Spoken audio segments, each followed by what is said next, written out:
Thank you for having us here in the CR 2019. Could you please introduce yourself to the readers and viewers of Clocker Mexico? Good morning, everyone. My name is Arnaud Nicolas.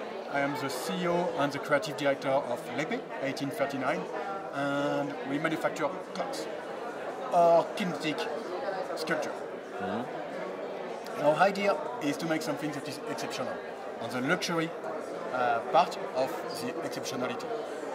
So we pay, for me, luxury is details. Okay. It's paying attention to details. So you will see for our object that we have plenty of small details that are really important, but that make the difference between a luxury product and a non-luxury product. Here is, for example, a novelty of this year, the Time Fast. It's a car, in fact, it's a clock in the shape of a 1950s Formula One racing car. So what we have done to that, we have designed a specific movement.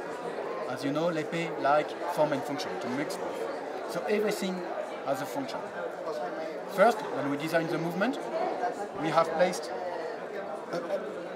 it on an H chassis, a tubular H chassis, because in the 1950s they were using H chassis. Nowadays, you have a car that is with a body. You don't have chassis anymore, so chassis is the body. At the time, they had a chassis and everything was bolted on it.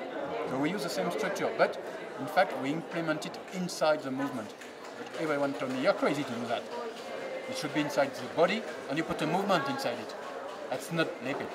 L'Épée is always implemented. We are not going to the shortcut, we're not going to the easy way. We're going to the most exclusive way. And that was to use the H chassis inside the movement. That's what we have done, I just show you. And by designing the movement, we have been able to place time indication as the numbers were on the side of the car at the time. But it's still the same the case now. And the escapement is what regulates the clock. So it regulates a watch. It gives a precision. It gives a direction. It controls it. Like the brain of a driver is controlling his body who controls the car. Okay. So we implement it at the same point as the car, as the brain of the driver, under an helmet. The helmet is a glass dome, so it's hand-blown glass dome, in the shape of a 1950s colonial-shaped helmet that they were using on high-speed racing. Low-speed racing, they were using helmet in leather. But for high-speed, because they didn't have any protection on top of the wheels, you had some stone from the road that were beating their face, and sometimes even breaking glasses. So they used those helmets to protect themselves. So we implement it inside it. And inside the cockpit, in front of the driver, you have the steering wheel.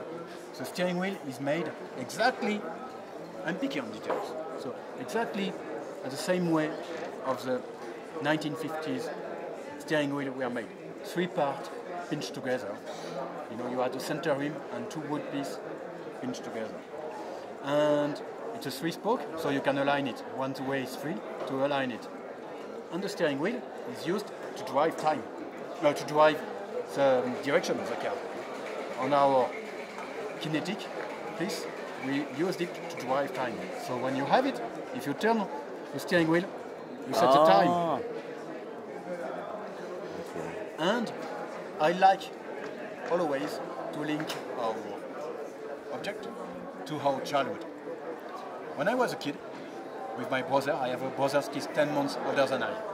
So when we were at restaurant, I remember with my brother, we were playing with small car, you know, the pullback car. So we use the same principle. Instead of using a key, you just pull it back as a pullback car. So you rewind it doing the motion. So it's very fun to do it. And because I love details. Tires, at the time, they had those nice tires with inside a chamber of air. Nowadays, using chamber of air is not anymore common. But you have the same principle. The tire is fully round. And when it hits the ground, under the weight of the car, you have a flattened surface at the contact point between the tires and the road. If you look precisely at the tires, you will see that you have the same deformation, exact same deformation. We consider the weight of the tire, of the car, the pressure on the tires, and we have the same deformation as a real car. As I told you, it's all about details. Those two cogs, those two parts that form the body somehow, are made of aluminium. And people are asking me, why do you use aluminium? The answer is very simple. In the 1950s, people were using aluminium, started to use aluminium in car, and mostly in car racing, because there were a lack of stainless steel everywhere in the world. So they had no choice. Go back to wood with all the problems, or using aluminium. And they found out all the benefits of using aluminium in car racing. And then the painting. We use the official painting. We have, this is the AC Cobra, Ford AC Cobra, Ford Shelby AC Cobra painting. We have the Ferrari red, we have the yellow Ferrari, we have the silver from Mercedes, we have the British Racing Green from Jaguar and Bentley. We have different cars, different colors, because at the time in 1950s, the racing team did not have no choice of using the colors that they wanted. So they had to use the color of their country.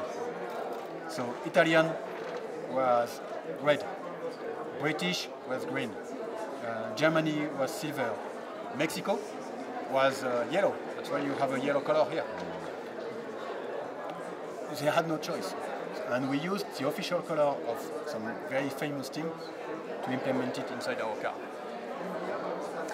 You always said everything is on the details, but how can you guarantee that everything is as you wish? It's a long process. That's why developing an object like that takes us about 2 years, and only 2 years, because we have all the knowledge inside the factory. We do the development on the sketches, so which we call design. Then we have the engineering team, and we have the manufacturer. So we can have very short loop circle of redefining everything if there is something that is slightly wrong. And you're involved in everything, every detail, in every process. Every process of, not every process, but every process concerning design, I'm involved in it. As a creative director, everything, every difference from the original design from my, what we call a cahier de charge, goes back to me. That's why I'm spending a lot of time, even here at night, calling my team, because now we are working for the project of 2020. And even if I'm here, my team still work. So they call me at night, hey, where are we? Where do we stand with this? We have this small problem. What is the best choice? And so we're working. But I'm very lucky. I have an exceptional team. They're very talented, and that's how we are able to make those kind of projects. It's not only me behind this. It's a group. It's a teamwork. And that's why we are able to ensure that every detail is on it. And what do you feel when the product is done? To be honest, I'm pretty proud of what my team did. And every time I'm looking at the product, I say, wow. But you know, sometimes we implement details at the end. For example, on the car, the idea of having the foam arrived late on the development of the product is what we have made the first prototype. We say, tires, there's something wrong with it. And so, let's implement something to have exact same deformation. So we decrease the thickness of the plastic inside the tires to have bigger deformation, and we implement inside a foam to compensate and to have the right deformation, exact right deformation. And that was an idea of one of my engineers, it's not mine. I wanted to have something tire was as real as possible. And one of my engineers came and said, you know, we can do that. Well, because they followed your lead, so that's the idea. My lead is we are smarter working at two than working alone. So when they have an idea, they come to me, we speak about it, and if it's good, we implement it, even late in the design. It's all about the product, it's not about, okay, let's save 10 francs on not doing this small detail. No. It's about the product first and then the cost. I saw every piece that you have, and I think that your inspiration is in the daily things. Because you have a car, you have a rocket, you have a balloon. How's your process inside your head to get a new idea? You're perfectly right. It's going back to our childhood. The process, sometimes I wonder how it's working. Maybe it's a bit of craziness, but it's always trying to find the idea. The idea comes first of what will be the object, and how it will be. How are we going to make it? What will be the detail? What will be fun in it? What will be realistic? What will be abstract? So it's all a mix of that. And then when we have the right concept, we implement it. So it's a pretty far process, but exactly how it's working in my head, I think I should go to see a psychologist. Maybe he will answer. It makes me sense because it's like a toy for us, you know. This is a toy for adults. So. But I love the sentence that Max Busser is saying. A creative adult is a child who survives. Mm-hmm. Yeah, that's correct. It's so true. And I don't know. Do you have kids? No, not yet. Okay. When you will have, you know what your wife will say? If you have 2 kids, she will always say, "There's 3 kids at home. My 2 and my husband. Ask any lady." That's what my wife is saying. I'm the third kid of the house, and I'm a kid doing this. So remember, we're always kid. And if you decide not to be kids, then we lose our creativity and our happiness. Yeah. So that's what characterizes the kid. And that's what people are losing by trying to be more serious and be more less creative and more strict.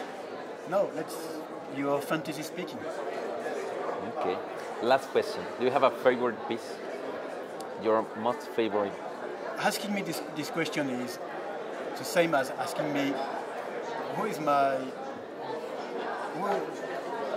which kid do I prefer? It's impossible to answer. Everyone is, wow, I love this one, that's my favorite. And then I'm looking at the other one. No, I have no favorite. I love all my kids, and those are also my kids. Congratulations for your job. It's amazing, and in Clocker we are very, very excited to know more about your new innovations in the watchmaking industry. Thank you very much. And thank you for asking me all of those crazy questions. Thank you very much.